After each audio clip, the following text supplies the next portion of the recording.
विद्या मंदिर में पढ़ने वाले सभी छात्रों को मेरा प्यार भरा नमस्कार।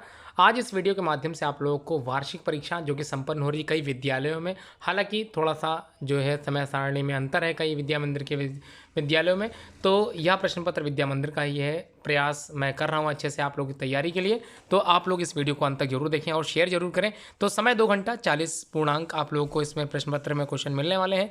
कक्षा 8 सामाजिक विषय का यह पेपर है, सोशल साइंस का पेपर है। तो चलिए देखते हैं, इस प्रश्न पत्र में कुल 20 प्रश्न है जो कि करने अनिवार्य है। मानचित्र को उत्तर पुस्तिका में संलग्न और अनुक्रमांक अवश्य लिखें।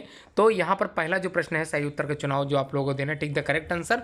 पहला क्वेश्चन यहाँ पर हिंदी और इंग्लिश दोनों माध्यम के बच्चों के लिए यह पेपर है। तो ध्यान समझिए, पहला क्वेश्चन हॉर्टिकल्चर से रिलेटेड है। तो हॉर्टिकल्चर का मतलब क्या होता है? पहला ऑप्शन है ग्रोइंग ऑफ व्हीट, दूसरा है प्रिमिटिव फार्मिंग, तीसरा है growing of fruit and vegetables.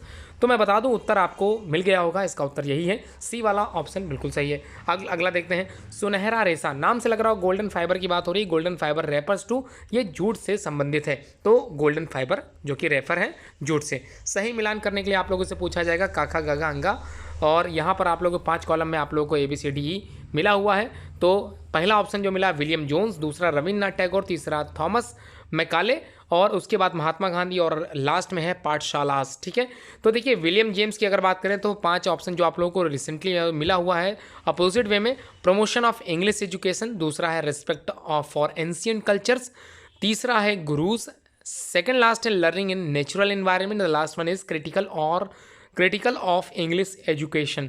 तो ये 5 ऑप्शन आप लोगों को सही से फिलअप करने हैं according to the column A. तो इसका मिलान सही से आप लोग करिएगा। अगर आप लोगों को डाउट हो आप लोग आंसर पूछ सकते हैं। फिलहाल मैं क्वेश्चन पेपर को अपलोड करने का पूरी तरह से प्रयास कर रहा हूँ, और आने वाले और भी विद्या मंदिर के जो पेपर होते जाएंगे मैं अपलोड करता चलूँगा। आप लोग तैयारी इससे भी कर सकते हो। तो चलिए फिल इन द ब्लैंक्स को देख लेते हैं। क्वेश्चन नंबर ए में कहा है द वर्ड चिन्स। देखिए वर्ड चिन्स की बात करें तो कम्स फ्रॉम द वर्ड, देखिए चिन्स जो शब्द आया है कहाँ से लिया गया ये आपको बताना है। तो अगला है Tipu's sword was made up of, किस चीज़ की बनी हुई थी, डैश स्टील किस चीज़ की बनी थी आपको बताना है। थर्ड क्वेश्चन है India's textile export decline in the, कौन से सेंचुरी में डिक्लाइन हुआ था एक्सपोर्ट की अगर बात करें इंडिया के, तो वो आपको बताना है। अब क्वेश्चन नंबर 5 में कहा गया what is the mean by the word industry, industry की जो है मतलब क्या होता है ये आपको बताना है। Question number 6, why has the cotton industry developed rapidly in Mumbai, तो मुंबई में कॉटन इंडस्ट्री इतनी तेजी से रैपिडली जो है डेवलप हुई, ऐसा क्यों हुआ, कारण बताना है आप लोगों को। अब why are people considered as a resource, तो देखिए लोगों को संसाधन क्यों समझा जाता है ऐसा आपको बताना है। नेक्स्ट क्वेश्चन नंबर 8 है what was birch vision of golden age, देखिए जो बिरसा मुंडा थे उनकी जो कल्पना में स्वर्ण युग किस तरह का था ये आपको बताना है। व्हाट इज कॉलोनियल, देख कॉलोनियल क्या होता है ये आपको बताना है। उपनिवेश की बात करें तो क्या होता है। Describe the role of parliament, question number 10 है। 11 क्वेश्चन में what do you understand by the term marginalisation, देखिए मार्जिनलाइजेशन हाशियाकरण से आप क्या समझते हैं, मार्जिनलाइजेशन क्या होता है इसको डिफाइन करिए। What are the benefits for foreign companies opening their factories in India, देखिए व्हाट आर द बेनिफिट्स, क्या क्या लाभ थे फॉरेन कंपनीज भारत में आई और अपनी फैक्ट्री को भारत में खोला, इसके लाभ क्या मिले थे, कारखाने खोलने से फायदा क्या था, ये आपको बताना है। क्वेश्चन नंबर 13 देख लेते हैं। 13th वाले में क्वेश्चन है why are the most of the primitive या private hospital and private schools located in major cities and not in towns और रूरल एरियाज, देखिए रूरल का यहाँ पर मतलब है ग्रामीण परिवेश से। तो ऐसा क्यों है कि ज़्यादातर निजी अस्पताल और निजी स्कूल ग्रामीण के बजाय बड़े बड़े शहरों में ही होते हैं, ऐसा कारण आपको बताना है। नेक्स्ट क्वेश्चन है विश्व में जनसंख्या की असमान वितरण क्यों है, what are the causes for the uneven distribution of population in the world, ये क्वेश्चन आपसे पूछा गया।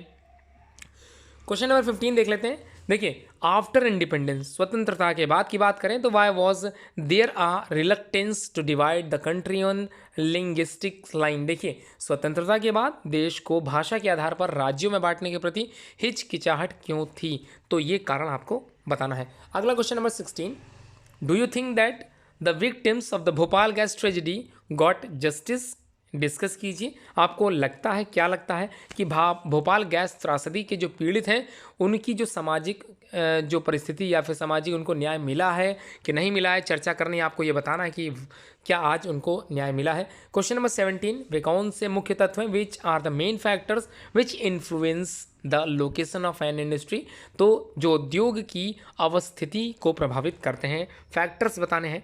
1870 और 1880 के दशकों की बात करें, why were the people dissatisfied with British rule in the 1870s and 1880s, तो आपको बताना है डिससेटिस्फाइड क्यों होते, तो असंतुष्ट क्यों होते, कारण बताना है।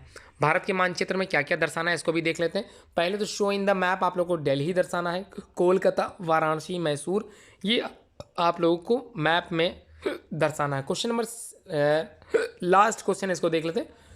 अब वर्ल्ड मैप में आप लोगों को क्या बताना है, पैसिफिक ओशियन बताना है, अफ्रीका बताना है, साउथ अमेरिका बताना है, the last one is Tropic of Capricorn बताना है आप लोगों को। ये मैप के दोनों क्वेश्चंस आप लोग जब करें तो ध्यानपूर्वक मैप को वहीं पर जो है आप लोगों को नथी कर देना, अच्छे से आप लोग स्टेपल कर दीजिएगा, जिसमें आप लोग की कॉपी के साथ मैप भी चेक अच्छे से हो सके।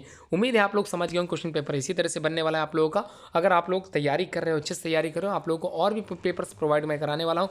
उम्मीद के साथ आप लोगों की तैयारी को आगे बढ़ाने का जिम्मेदारी जो मैंने ली है आप लोग शेयर करते चलिए, जिसमें सारे विद्या मंदिर के स्टूडेंट इस चैनल के माध्यम से लाभ प्राप्त कर सकें। तो ये एक उद्देश्य मेरा है, जिससे ये वीडियो और चैनल सभी विद्या मंदिर के छात्रों तक पहुंच सके। इसमें आपका योगदान बिल्कुल ज़रूरी है। Thanks for watching this video.